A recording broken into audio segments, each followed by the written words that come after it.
Welcome to Acton in Focus. I'm Vivian Kopsinger-Birchall, your host, and my special guest in this season is Victor Oliveira, who I will introduce in more detail later. But Victor, welcome. Hi, thank you for having me. Oh, it's such an honor hosting you, and maybe even without me introducing you, could you tell us a little bit about yourself? So I'm Victor Oliveira. I interned here at ActonTV for about 8 months in 2024 when I was still in college. And I majored in digital media, which is like videography, camera work, set work, things like that. And I'm here to talk about my short film that I'm working on right now called Don't Give In. And before we get into the short film, maybe if you could tell us like why videography is important to you. Mm-hmm. What inspired you to get into this kind of work?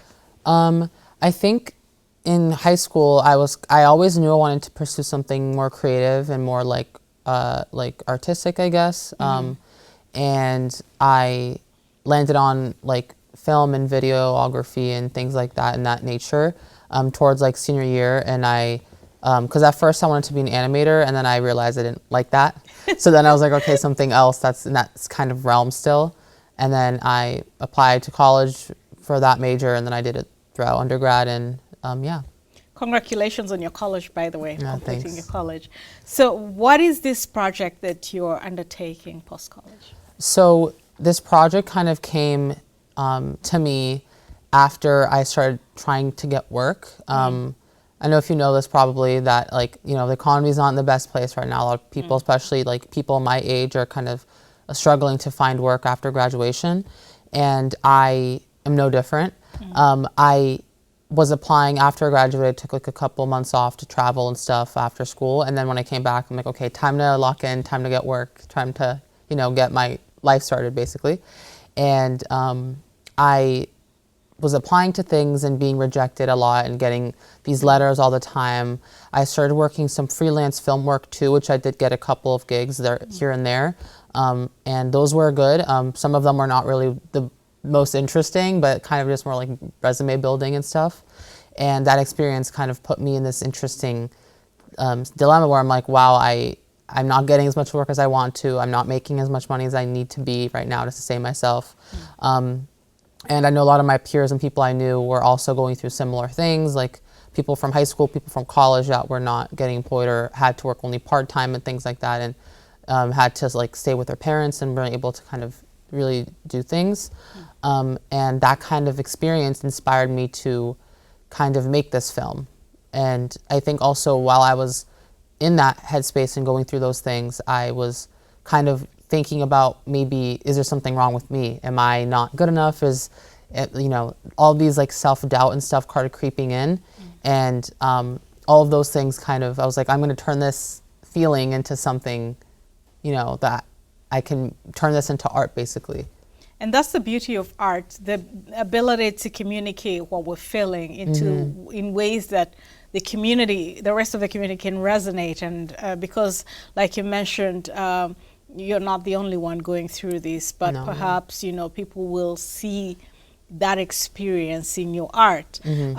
Speaking of the art, what is the title of this movie that you're putting together? It's called Don't Give In. The title, it came to me, I'm trying to remember, it was kind of like, I think it was towards the idea of like, don't give in to this feeling of like dread basically. Like you have to like fight against that and like persevere and like try and keep your head above water, because it's hard like when you're being rejected and you're like what a lot of people are dealing with right now, and I did. It's hard to not to feel defeated and not to feel like there's nothing you can do about it, but you have to keep your head up and you have to keep trying and applying and getting your name out there and doing all these things to be able to eventually sustain yourself. And also to remember that eventually things will get better, the economy will get better, you will eventually get hired. So just like keeping your head above water is really important. I thought that title resonates with that message, I guess. Well, it sounds very inspiring, and just the whole title by itself is inspiring. How would you categorize this film? Is it a short film, documentary, movie? It's a short film. It's probably going to be around 20 minutes, a little bit less. Okay. Yeah, it's a thriller, psychological thriller, a little bit. It's kind of a lot going on. Yeah. So I think with the idea of making a psychological thriller, a more overlap, like genre, was because I think the experience I was feeling was not, you know, a romantic comedy. It was not like a coming of age. It was like, this is not a good situation happening right now. And so I think this genre kind of fits into this. And I think with the characters in the story, I think where the focus is on his kind of decline in the sense of dread. Like, he's feeling dread, he's feeling like he's not moving forward in his life and things like that. And I think that those emotions rally well with that genre. I know a lot of people are, you know, maybe thrillers or horror, I guess, is like not really a lot of people's thing. But I think the reason of making this film that is for a purpose. It's not just like, oh, scary, you know, spectacle. It's just like, this is the experience people are dealing with. And I kind of wanted to have like a little paranormal twist to it also. But yeah. Sounds exciting. But what is, first of all, the passion is there. You're definitely passionate about this project. But what are some of the challenges you're facing putting this together? Yeah. So this is my second short film that I've like written, directed, produced. Because in college I did my thesis film. And then this is my second project. And I think when you're writing, directing a project, especially when you're like newer into the industry and like your career just taking off or you're just, you know, starting out, you don't have as many resources and help. Whereas like, for example, if you're like in Hollywood or like you're not even in Hollywood, like if you're just a more established filmmaker, you probably have like a group of people that you know that would want to help you with your project, that you can hire to help you. You have access to budgets more easily, like you know people who you can get like you're more connected. And because I'm just starting out, I don't really have those connections. I have help from someone that I met through one of the gigs I worked like last year. And he's the director of photography, so he has experience working on like feature films. He has experience working on short films as like the videographer and camera operator. And so he's helping me out a lot with the process, so I'm really thankful. We have somebody right now that is doing props and costuming that I met through him too. So I'm not doing this alone, whereas my thesis project, I was basically all me. And then I had like one person helping me out on set sometimes, which is not normal for films. So I think the challenge is trying to do a lot of things. Even though I do have some help, like I would rather have more, because there's a lot of things I have to juggle. I have to like worry about actually writing the script and hiring people and getting funding, finding actors, you know, all these things where usually in like a bigger production, there's people who would like, one person would do all the casting, one person would do the funding, one person would do the writing and directing, you know what I mean? So it's hard to kind of have to do all of those things myself. Right. And first of all, we forgot to mention that Victor is an Acton resident. Oh yeah, yes. So one of the things I love about Acton is the sense of community. So if you were to, you know, speak to our community, in what ways can the community support you and your project? Yeah. So we, I have a crowdfunding campaign that's going live for the project this weekend, the 14th, 15th days. Valentine's Day. Yeah, around Valentine's Day. How romantic. Yeah, around that time. We have a preview link, so you can take a look at the campaign before it goes live right now. We can put links up. You can just click the link and you can see the preview link, and you can read more about the film too, and there's more detail there about the characters, kind of dives deeper into like my thought process with making the project and things like that. There's some data too on like unemployment and like mental health towards like Gen Z like graduates on there too, that I put on there recently. And then there's information about the crew, and then also our campaign goals and where the money would be going.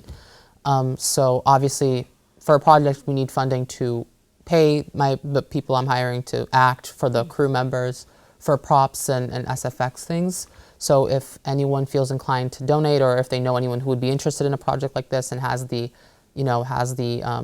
ability to donate or interest in it, that would be really helpful.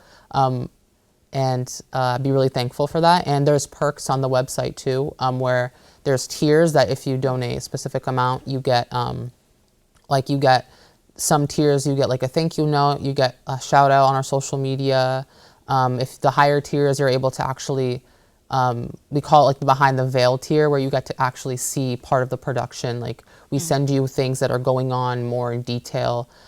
Even sometimes set visitations that you'll be able to go on set while we're shooting, invitations to screenings where you can actually watch the film live with everybody that created it and the actors and stuff, things like that. Well, first of all, what's the website? We didn't give it. It's called Seed and Spark, which is like a crowdfunding website for films. And then it's a preview link right now, so you can't donate right now, but on the 14th/15th, it's probably going to go live, and then you can donate and share, spread it. You can even send the preview links to anyone if you want to. But yeah. When it gets live, then it will be the same link, right? Yeah. Okay. And you can click, there's a button on it, on the preview link that's like follow, and it'll alert you when the campaign goes live. And that way you can get it, like the link again, and you can just do whatever you want. And just curious, how long do you anticipate this project to go once, assuming that you get funding? Yeah. So right now we're aiming to shoot a few scenes, like 1 or 2 scenes at the end of the month or early March, because some of them require it to be winter still, outdoors. So we need to shoot those, even though our budget won't be completed by then. The campaign's going around for 45 days to 30 days. I'm not sure yet, 100%.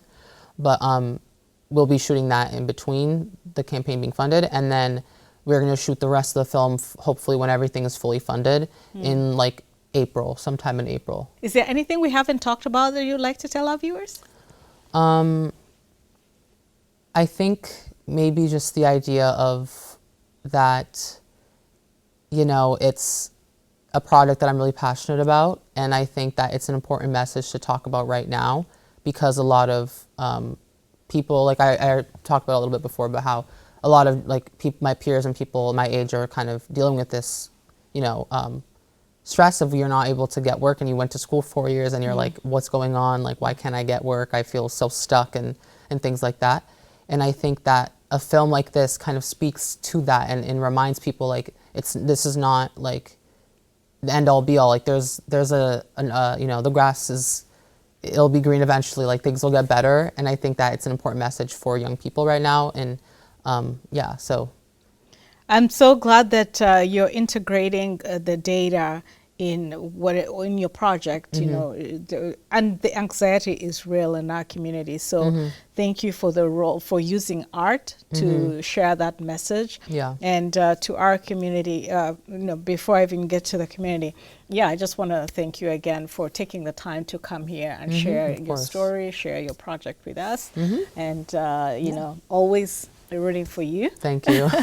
And to our viewers, really, I hope that you can support Victor in his project at a link that we are going to share with this video. But for now, thank you for watching. Till next time.